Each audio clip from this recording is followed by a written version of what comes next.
peu psychédélique pour l'instant. Oups.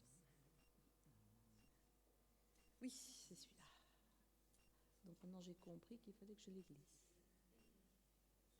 Attendez, si vous permettez, hop. Voilà.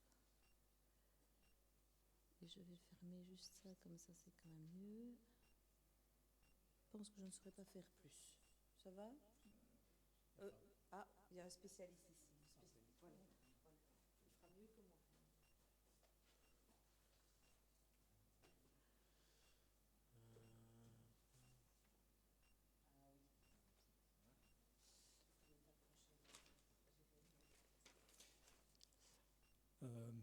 Voilà, bonjour, mesdames, messieurs, bonjour. Madame la ministre nous a quittés, donc voilà. Merci pour cette invitation à évoquer pour vous un projet qui a démarré il y a presque très longtemps, puisque je crois qu'on était en 2012. Alors, quand il y a eu quelques échanges de mails entre nous pour l'invitation du jour, parfois je voyais apparaître Val-Benoît, parfois je voyais apparaître centrale thermoélectrique, et donc il y avait peut-être une petite confusion qui s'installait, qui m'a beaucoup amusé, d'autant plus que je pense effectivement qu'il est difficile en fait quand on travaille sur un site comme le Val-Benoît d'extraire un projet et de dire ben voilà, on vous l'explique de fond en comble. Et donc je vais faire un petit exercice qui est peut-être assez compliqué, mais qui me tenait fort à cœur. C'est que, donc, pour la petite histoire, le projet a démarré en 2012, je pense, avec l'ASPI qui avait racheté le site et qui a lancé un concours. Et chose intéressante, en fait, ce n'était pas un concours d'architecture, mais c'était un concours d'urbanisme. Et donc, en fait, c'est sur base d'un master plan qu'on a eu la chance de remporter la procédure qui nous a permis de travailler ultérieurement sur les bâtiments avec mon associé Arlette Baumans, c'est pas Madame Baumans, ouais, voilà. Oui, voilà, qui est ici présente. Et donc, ça a été un processus extraordinaire, très long.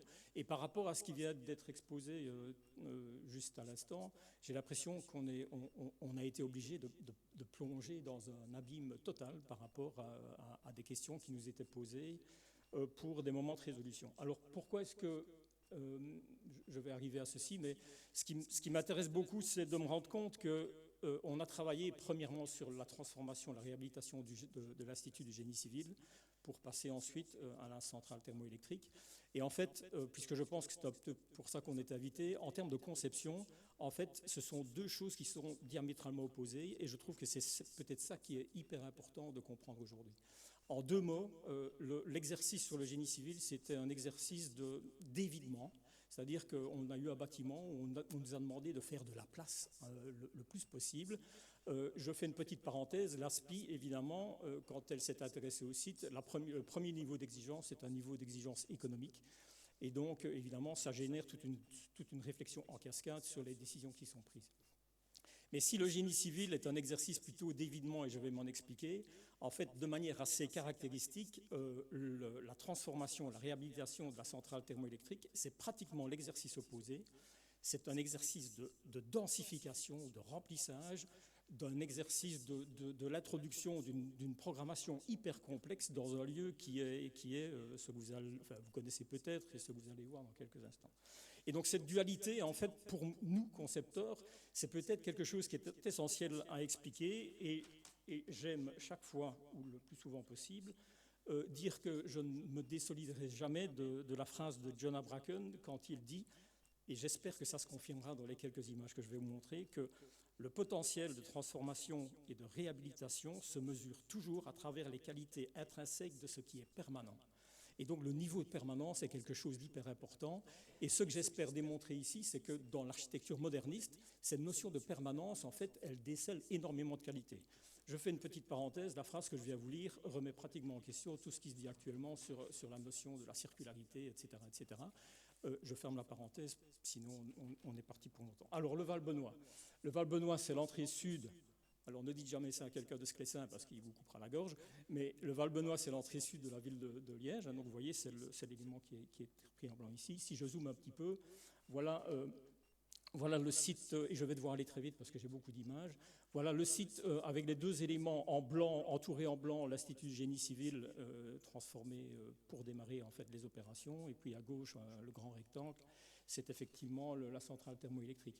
Alors l'enjeu premier de ce projet très compliqué, c'était de dire que en fait, c'était un monde singulier dédié aux ingénieurs, en fait. Donc il faut savoir que l'Université de Liège a racheté le site en 1926 pour installer des ingénieurs. Donc c'était un endroit très très singulier en termes de fonctionnement.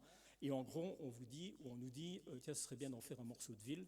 Très bien, donc voilà, on démarre. Alors effectivement, c'était donc bien le site de l'abbaye du Val-Benoît, qui devait ressembler à ceci, à mon avis, au moment où la ville de Liège s'en est préoccupée, l'université de Liège a décidé d'investir les lieux pour implanter ces différents bâtiments pour attirer et cultiver le monde de l'ingénierie.